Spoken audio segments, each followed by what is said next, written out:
ሰላም እንዴት ናችሁ? የነጅሆም ኩኪንግ ቤተሰቦች፣ ሰራተኛዋ አደይ ተከታታይ ድራማን ይዤላችሁ መጥቻለሁ። ላይክ፣ ሼር፣ ሰብስክራይብ በማድረግ እስከ መጨረሻው አብረው የሚቆዩ። ዛሬ እንግዲህ ቤዛ በፖሊሶች ቁጥጥር ስር ውላለች። ለሰራችውም ወንጀል ተጠያቂ ነሽ ይላታል። እሷ አሁንም ምንም እንዳልሰራች ሸምጥጣለች። እኔ ምንም ያጠፋው ጥፋት የለኝም፣ ለምንድን ነው እዚህ ያመጣችሁኝ? እባካችሁን ፍቱኝ፣ ልሂድበት እያለች አሁንም በውሸት ድርቅ ብላለች። እሱ ምንም ሊሰማት አልቻለም። ምን ማለት ነው? የሰራሽው ወንጀል እኮ አለ፣ በማስረጃ ነው እኛ የያዝንሽ። ይልቅ መድኃኒቶቹን ከየት ነው የምትራከቢው? እያለም ይጠይቃታል። እሷ ምንም ልትመልስም ፈቃደኛ አይደለችም። እንዴ ከየት ላመጣ እችላለሁ? ሲጀመር እኔ እንደዚህ አይነት ስራ አልሰራም እያለችም ትናገራለች። ለሊ ግራ ገብቷታል። ለልዬ ሳታስበው የቤቷ ካርታና ፕላን ከአክስቷ ጋር ስትከራከርበት የነበረው የቤዛ ወንድም በቤዛና በወንድሟ እጅ ገብቷል። ከዚህ በፊት ከኤላ ጋር ስትሄድ በነበረ ጊዜ ነበር ቤዛ የቤቷን ቁልፍ ያስቀረጸችባት። ለሊ እንደዚህ ራሷን ከሳተችና አእምሮዋ ከተቀየረ በኋላ በእሷ ምክንያት ነገሮችን ወደ ራሷ ለማድረግ ሞክራለች። ቤዛ ወንድሟንም ያለችውን ብለዋለች፣ እሱም ተግብረዋል። ካርታና ፕላኑን የለሊን ወደ እነሱ አድርገዋል። አክስቷ እኔ ጋር የተጣላሽበት ካርታና ፕላን ነው የቤተሰቦች ቤት፣ ግን እንዴት ካርታና ፕላኑን መለሽው? እጅሽ ላይ የለም ትላታለች። ለሊ በጣም ደንግጣለች። ባቡሬንም ካርታና ፕላኑ የለም እያለች ነው። አክስቴ በተደጋጋሚ ትደውላለች፣ ምንድን ነው ነገሩ ይላታል።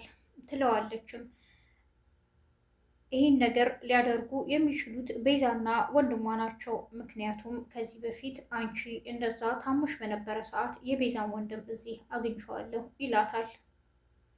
ለሊ በጣም ተናዳለች። ከአደይ ጋር ወደ ፖሊስ ጣቢያ ትሄዳለች። ቤዛን ልናናግራት እንፈልጋለን በማለት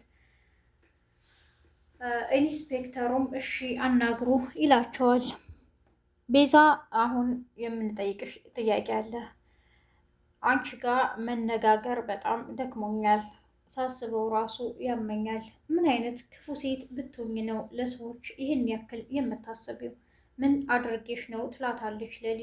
አሁን የቤቲን ካርታና ፕላን የት ነው ያለው? መልሽልኝ ትላታለች። ያን የማደርግልሽ እኔን ከእስር ቤት ስታስፈቺ ነው ትላታለች ቤዛ። ለሊ በጣም ስለተናደደች ታንቃታለች። ኢንስፔክተሩም እንዴ እዚህ የመጣችሁት ልትጠይቁ ነው ወይስ ሰው ልትደበድቡ ይላቸዋል።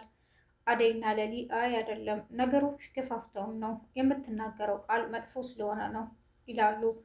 እሷም አይ አይደለም፣ በግድ እያስጨነቁኝና እየደበደቡኝ ነው ትላለች። ቤዛ መቼም ቢሆን ከሰዎች ጋር አትግባባም፣ የምታስቀድመውም የራሷን ጥቅም ብቻ ነው። ጀገራው ይሄንን ነገር ያውቃል ማለት ነው በማለት ባቡሬ ወደ ጀገራው ሂዷል። ጀገራውም እንዴ እኔ የምፈልገው ለሊን ነበር፣ አልተሳካም። ጭራሽ የቤቷን ካርታና ፕላን በእጃቸው ይዘዋል። እኔን አታለህ አንተ ልትወስድ ዳኒ እሰራልሃለሁ ይላል ብቻውን። ቤዛም ታስራለች። አንተ ነህ አይደል ነገሮችን እንዴት ማድረግ እንዳለብኝ አውቃለሁ ይላል ጀገራው።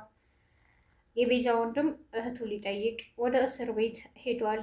ወንድሜ እንኳን መጣህልኝ፣ አሳልፌ እንደማልሰጥህ ታውቃለህ ትለዋለች። እሱም ለፍቅር ይላታል። እህቴ አሳልፋኔን በተአምር ልትሰጠኝ አትችልም እያለ እየነገራት ነበር። እና ቤዛም አሁን የምልህን ትሰማኛለህ፣ ነገሮችን ማስቀጠል አለብህ። እኔን እንደምትጠላኝና ይሄ የምሰራው ስራ ጥሩ እንዳልሆነ ከነሱ ጋር በመሆን እህቴ አይደለሽም፣ ምን አይነት ክፉ ሴት ነሽ እያልክ እኔን ተናገረኝ፣ ለምን እንዳይጠረጥሩ ነገሮችን ደግሞ ቀስ ብለህ ትሰራለህ እያለችም ትመክረዋለች። ወንድምየውም እሺ ንግግርሽን እሰማለሁ በማለት ትተዋት ሄዷል። ፍቅር ዳኒን ተከትላ መዞሯን ቀጥላለች። በአንድ ጎን ደግሞ ዴቭ እንዴት ያገባል? አደይ ሊያገባ አይችልም። እኔ ቁጭ ብዬ ሰርጋቸውን ማየት አልችልም እያለች ብቻዋን ታወራለች። ሮማንም ስለሰማቻት አንቺ መቼ ነው የሰዎችን ጥሩ ነገር የማታስቢው? ሁሌ ለሰዎች ክፋት አይሰለችሽም እንዴ? ትላታለች።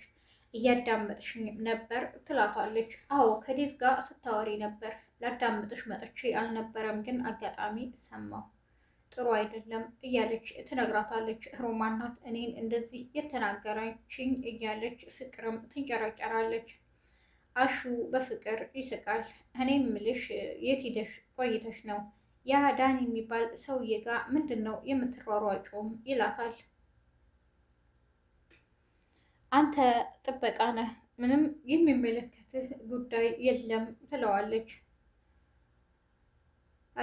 ዶክተሩ ዛሬ ማመስገን አለብኝ በማለት አደይ ሄዳ ስለ ሁሉም ነገር ስለተባበርከኝ አመሰግናለሁ ትለዋለች።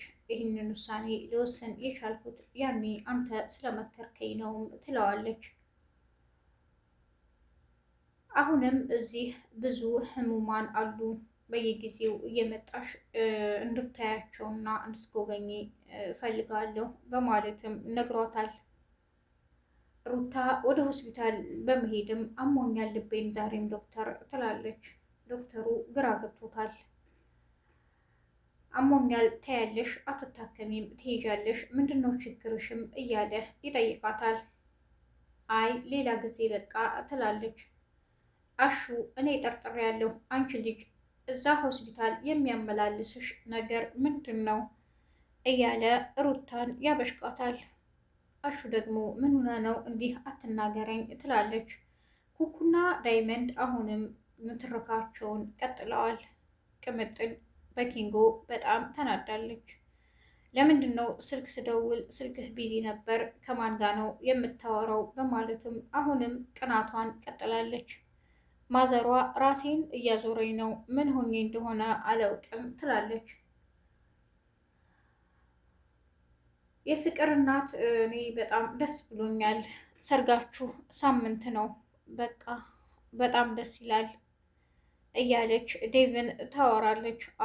አደይና ዴቭም ማንን ሚዜ እናድርግ እየተባባሉ ይመካከራሉ።